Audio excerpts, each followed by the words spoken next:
Pernahkah kalian berpikir, bagaimana jadinya jika kita bisa melihat dunia dari perspektif yang sepenuhnya berbeda, dimensi yang selama ini tersembunyi dari mata kita?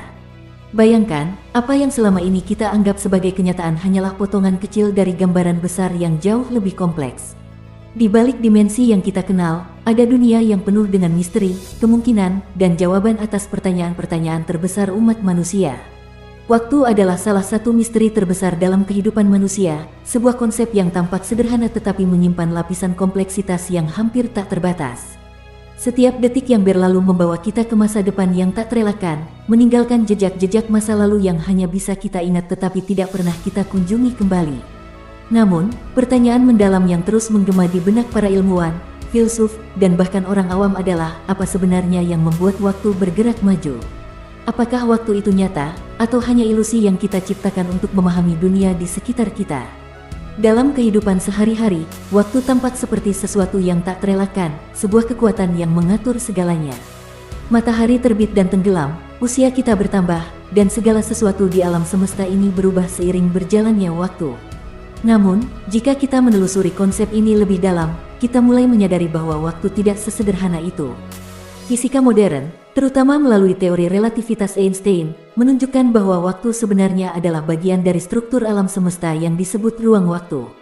Waktu tidak berdiri sendiri, ia terhubung erat dengan ruang, membentuk kain kosmik yang bisa melengkung dan berubah bentuk oleh gravitasi dan kecepatan. Namun, pemahaman fisika ini membawa kita pada pertanyaan lain yang lebih mendalam, mengapa waktu memiliki arah? Dalam pengalaman kita, waktu selalu bergerak maju, dari masa lalu ke masa depan.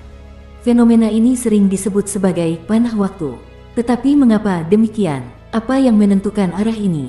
Banyak ilmuwan percaya bahwa jawabannya terletak pada entropi, konsep dalam termodinamika yang menyatakan bahwa dalam sistem tertutup, kekacauan atau ketidakteraturan cenderung meningkat seiring waktu. Dalam skala kosmik, ini berarti alam semesta bergerak dari keadaan yang lebih teratur ke keadaan yang lebih kacau. Namun, konsep ini hanya menjelaskan sebagian dari teka-teki waktu. Apakah entropi benar-benar penyebab waktu bergerak maju, atau hanya gejala dari sesuatu yang lebih mendalam? Beberapa teori menyarankan bahwa waktu mungkin tidak memiliki arah yang baku di tingkat fundamental. Dalam dunia kuantum, partikel dapat bergerak maju dan mundur dalam waktu dengan probabilitas tertentu, menunjukkan bahwa arah waktu mungkin hanya muncul ketika kita mengamati sistem dalam skala besar. Sementara itu, filsafat menawarkan perspektif lain yang sama menariknya. Filsuf seperti Immanuel Kant berpendapat bahwa waktu adalah bagian dari cara kita memahami realitas, bukan sesuatu yang benar-benar ada di luar pikiran kita. Dalam pandangan ini, waktu adalah kerangka mental yang kita gunakan untuk mengatur pengalaman. Jika ini benar, maka perjalanan waktu mungkin tidak lebih dari konstruksi mental, sebuah cara bagi otak kita untuk memberikan makna pada rangkaian peristiwa.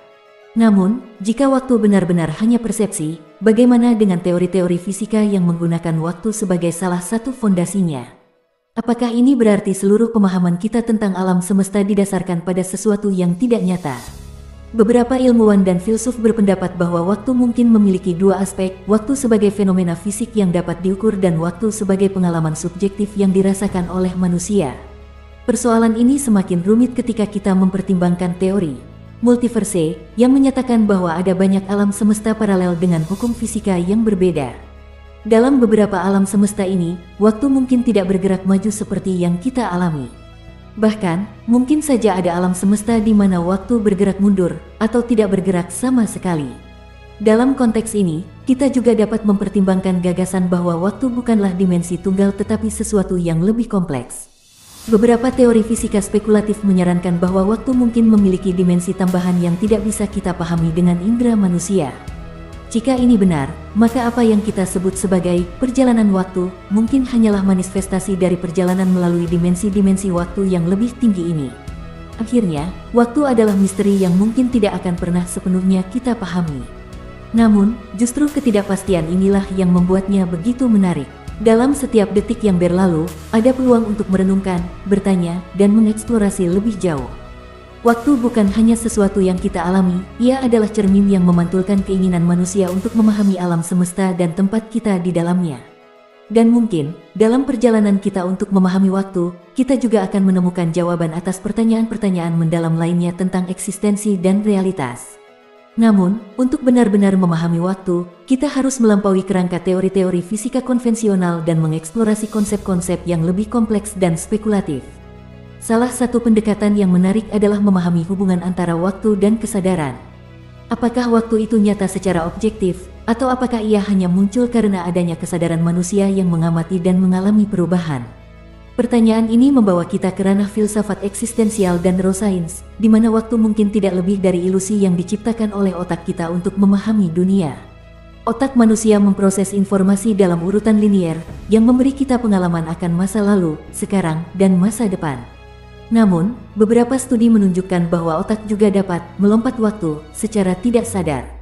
Fenomena seperti deja vu, intuisi, dan bahkan pengalaman mendekati kematian seringkali dianggap sebagai bukti bahwa otak memiliki cara untuk mengakses dimensi waktu yang berbeda. Dalam hal ini, waktu subjektif yang kita alami mungkin sangat berbeda dari waktu fisik yang diukur oleh jam dan kalender. Di sisi lain, jika kita melihat waktu sebagai entitas fisik yang sejati, beberapa teori spekulatif seperti teori string dan gravitasi kuantum menunjukkan bahwa waktu mungkin merupakan properti emergen. Dalam teori gravitasi kuantum, ruang waktu tidaklah fundamental, tetapi muncul dari interaksi antara partikel kuantum. Ini berarti bahwa waktu yang kita alami hanyalah bayangan dari dinamika yang jauh lebih mendalam dan kompleks di tingkat fundamental.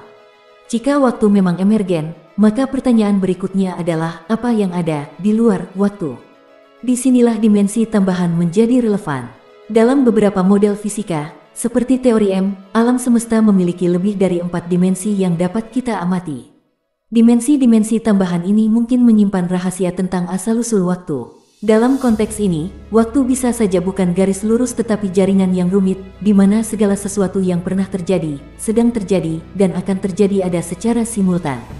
Manusia, dengan persepsi liniernya, hanya mampu melihat potongan kecil dari jaringan ini, yang kita sebut sebagai masa kini. Lalu, apa yang akan terjadi jika kita dapat mengakses dimensi waktu yang lebih tinggi ini? Filsafat dan sains berusaha menjawab pertanyaan ini melalui spekulasi bahwa kesadaran manusia mungkin dapat berevolusi untuk memahami waktu dengan cara yang sepenuhnya baru. Misalnya, jika kesadaran kita dapat melihat masa depan dan masa lalu sekaligus, konsep seperti penyesalan, harapan, dan bahkan kebahagiaan mungkin akan kehilangan maknanya.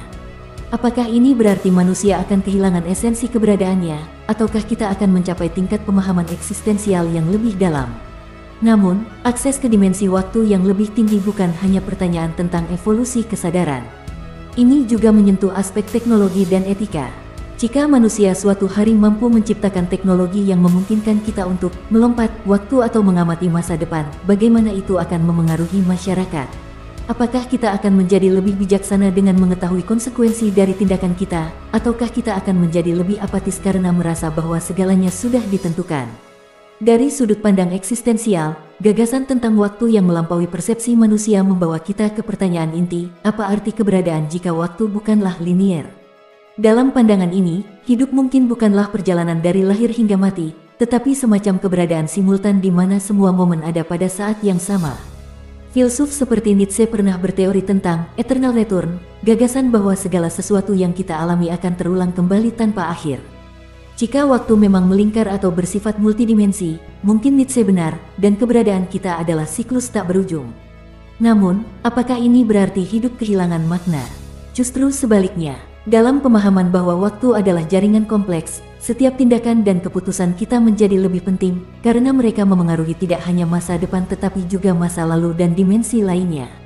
Kesadaran akan kompleksitas waktu dapat memberi kita rasa tanggung jawab yang lebih besar terhadap kehidupan kita sendiri dan dunia di sekitar kita. Akhirnya, pembahasan tentang waktu membawa kita pada refleksi mendalam tentang keberadaan, kesadaran, dan tempat kita di alam semesta. Waktu adalah teka-teki yang menghubungkan sains, filsafat, dan spiritualitas, sebuah fenomena yang terus memicu pertanyaan tanpa akhir. Dan mungkin, dalam pencarian kita untuk memahami waktu, kita tidak hanya mencari jawaban, tetapi juga makna dari keberadaan itu sendiri. Kesimpulannya, waktu adalah jendela menuju misteri alam semesta yang paling mendalam. Ia mengajarkan kita tentang keterbatasan kita sebagai makhluk yang terikat oleh ruang dan waktu, sekaligus memberi kita peluang untuk merenungkan potensi kita untuk melampaui keterbatasan itu. Waktu bukan hanya sesuatu yang kita alami, ia adalah bagian dari perjalanan kita untuk memahami siapa kita, dari mana kita berasal, dan kemana kita akan pergi. Sampai jumpa di video berikutnya.